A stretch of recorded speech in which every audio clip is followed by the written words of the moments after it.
인간은 두 부류로 나뉜다고 합니다. 인생에서 마주하는 어려움이나 문제를 해결하기 위해 끊임없이 노력하는 사람이 있는 반면 그 문제나 어려움이 자연스럽게 해결될 것이라 굳게 믿는 사람도 있습니다. 그렇다면 나는 어디에 속한 사람일까요? 오늘은 우리의 삶 속에서 마주하는 많은 어려움과 실패들, 그리고 좌절이라고 생각되는 부분들을 어떻게 대해야 하는지 이야기해 보려 합니다. 에디슨의 사례와 함께 우리 삶 속의 실제 인물인 이하영 저자의 나는 나의 20살을 가장 존중한다의 내용과 마인드를 연결하여 살펴보겠습니다. 우리가 잘 알고 있는 에디슨을 떠올려 봅시다. 인류 역사상 가장 많은 발전을 이끈 사람 에디슨. 그가 없었다면 지금 우리가 누리고 있는 생활을 상상조차 할 수 없을 정도로 수많은 발명품을 만들어냈습니다. 하지만 놀랍게도 에디슨은 명문 대학을 졸업한 것도 아니고 전자공학을 전공한 전문가도 아니었습니다. 그런데도 그는 어떻게 이렇게 위대한 삶을 살 수 있었던 걸까요? 에디슨은 다니던 학교에서 선생님으로부터 바보라는 평가를 받고 초등학교를 겨우 3개월 다닌 뒤 퇴학 처분 통지서를 받았습니다. 그는 결국 학교에서 쫓겨나게 되었죠. 이 소식을 들은 에디슨의 엄마는 큰 충격을 받았습니다. 괴로움에 사로잡힌 그녀는 자신이 다니던 교회에서 하나님께 간절히 기도하기 시작했습니다. 우리 아들이 정말 바보입니까? 앞으로 이 아이를 어떻게 키워야 합니까? 에디슨은 외양간에서 닭이 알을 품는 모습을 보고 자신도 그대로 알을 품는 행동을 했다는 일화로도 유명합니다. 이 모습은 주변 사람들에게 우스꽝스럽고 어리석어 보이는 행동으로 비춰졌습니다. 에디슨의 엄마 눈에도 한심해 보이기 짝이 없었죠. 그런데 어느 날 그녀는 성경의 한 구절을 보게 됩니다. 내 믿음대로 될지어다. 이 구절을 본 순간 그녀는 큰 깨달음을 얻게 됩니다.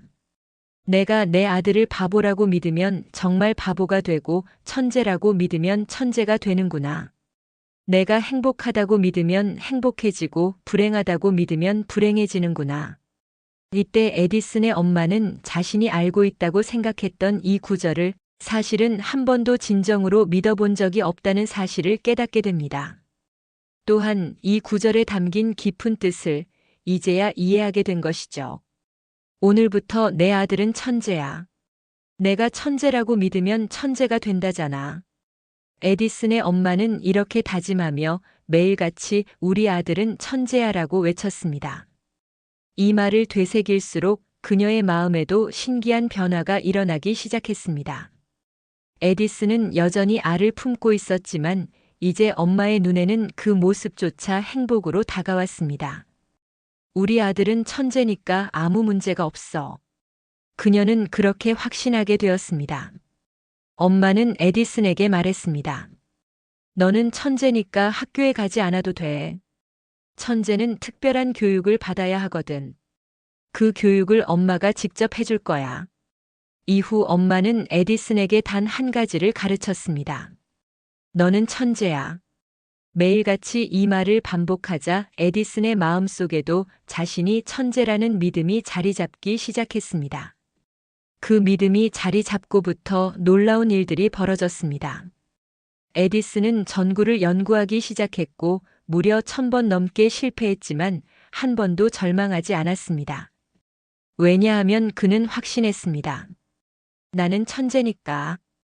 천재라는 믿음은 에디슨에게 어떤 어려움이나 문제도 해결할 수 있다는 용기를 주었습니다. 그는 실패를 단순한 실패로 보지 않았습니다. 나는 전구를 만들지 못하는 1000가지 방법을 찾은 것뿐이야. 에디슨은 이렇게 실패를 배움의 과정으로 받아들였습니다. 반면 바보들은 조금만 어려움이 닥쳐도 나는 안 돼, 못해, 부족해, 싫어라며 쉽게 포기합니다. 하지만 에디슨은 달랐습니다. 그는 어려움을 극복하며 수많은 발명품을 세상에 내놓았고 그 결과 인류 역사를 빛내는 위대한 인물이 되었습니다. 그의 능력은 무한히 확장되었고 상상조차 할 수 없는 업적을 이루어냈습니다. 그가 이렇게 큰 성공을 거둔 후 어느 날 모든 언론사에서 에디슨을 인터뷰하기 위해 찾아왔습니다. 기자들이 가장 궁금했던 것은 바로 이것이었습니다. 과거에 바보라 불렸던 당신이 도대체 어떤 교육을 받았기에 이렇게 위대한 사람으로 변화할 수 있었나요? 이 질문에 에디슨은 역사에 길이 남을 명언을 남깁니다. 천재는 1%의 영감과 99%의 노력으로 이루어진다. 그러나 기자들은 그의 말을 왜곡해 전달했습니다. 1%의 영감, 즉 믿음을 제외하고 에디슨이 천재가 된 것은 오직 99%의 피나는 노력 덕분이라고 보도한 것입니다. 그 결과 사람들은 진실을 오해하게 되었죠. 하지만 에디슨은 이렇게 말합니다. 나는 한 번도 천재가 되려고 노력한 적이 없습니다. 천재가 되려고 애쓰는 것은 바보들만 하는 짓이죠. 인간은 단순히 노력으로만 살아가는 것이 아닙니다. 믿음과 함께 살아가는 것이 중요합니다. 결국 그는 우리에게 묻는 것 같습니다. 당신은 노력하는 사람인가요? 아니면 믿는 사람인가요? 에디슨은 엄청난 문제나 시련 앞에서도 좌절하거나 힘들어하지 않았습니다. 그는 언제나 삶이 재미있고 행복하다고 말했습니다. 난 천재니까 문제 앞에서 발버둥 치거나 애쓰지 않았어. 여러분도 삶 속에서 어떤 문제나 어려움이 찾아올 때 그것들이 반드시 성공으로 바뀔 거라고 믿어보세요. 그러면 삶이 훨씬 더 재미있고 행복해질 수 있습니다. 열심히 노력하고 애쓰는 삶은 힘들고 피곤하기 마련입니다. 반면 인생의 매 순간을 즐기며 행복하게 보낸다는 에디슨의 믿음은 우리의 삶에도 충분히 적용될 수 있습니다. 이미 내가 행복한 사람이다. 이렇게 믿는 것과 단순히 노력만 하는 것은 천지 차이입니다. 우리 삶이 행복해지는 건 성공이라는 결과에 의존하는 것이 아니라 성장이라는 과정을 즐기는 데 있습니다. 그 과정이 매일 행복하고 재미있어야 진정한 성공에 다가설 수 있습니다. 에디슨은 이렇게 말했습니다. 한평생 노력하지 않았어. 왜냐면 나는 이미 천재니까. 에디슨의 이야기는 믿음이 어떻게 삶을 바꾸는지 보여줍니다. 이제 다른 분야에서 믿음과 노력의 조화를 통해 꿈을 이룬 한 사람의 이야기를 살펴보겠습니다. 2024 시즌 K리그에서도 이러한 믿음과 노력의 힘을 증명한 선수가 있습니다. 바로 K리그 FC 한양의 주장 이창용 선수입니다. 창단 11년 만에 K리그 우승을 이루고 K리그 1 승격까지 이뤄내며 2025년 대한민국 축구의 정점에 오른 FC 한양. 이창용 선수는 승격의 꿈을 동료들과 함께 꾸며 달려왔습니다. 하지만 그의 여정은 순탄치 않았습니다. 비교적 늦은 나이에 시작했고 어려운 집안 형편 속에서도 축구 선수가 되겠다는 꿈을 향해 부모님과 코치님의 도움으로 프로 세계에 발을 들이게 되었습니다. 그러나 훈련을 하면 할수록 그는 위축되었습니다. 경기장에 나가는 것조차 부담스러웠고 패스를 받거나 패스를 보내는 일도 두려웠습니다. 그는 점점 자신의 생각이 이러한 두려움의 원인이라는 것을 깨닫게 되었습니다. 나는 토끼구나. 약자니까 이 정글이 두렵다. 그는 이렇게 스스로를 정의하며 불안하고 초조한 마음 그리고 초라한 자신의 모습을 받아들였습니다. 이어지는 발목 수술과 연봉 삭감의 위기 속에서 어렵게 키워왔던 꿈마저 사라질 위기에 처했습니다. 그때 군대에서 아버지가 보내주신 한 권의 책을 읽다가 마음 깊이 울림을 주는 문구를 발견하게 됩니다. 무명한 자 같으나 유명한 자여. 아무것도 없는 자 같으나 모든 것을 가진 자이다. 그는 스스로를 보잘것없는 사람이라 단정하며 살아왔지만 이 문구를 통해 깨달았습니다.